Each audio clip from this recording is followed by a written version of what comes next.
Good morning! Usapang kanin tayo. Sharing is caring nga sabi. Gaano nga ba katagal pwedeng kainin ang kanin o yung lutong bigas na hindi na ilalagay sa ref? Ang sabi po, pinaka-safe daw po ay 1 hanggang 2 oras. Kasi pag lumampas pa ng 2 oras, pamamahayan na daw po ng bakterya na pwedeng mag-cause ng sakit o pagtatae. Paano naman kapag nakalagay sa ref? Yun lang po sa body.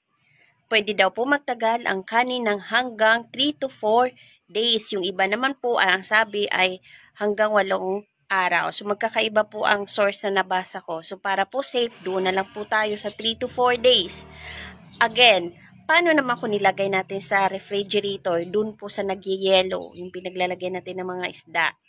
Pwede daw po magtagal ng hanggang 8 buwan. Ayan. So, wag po kakalimutan.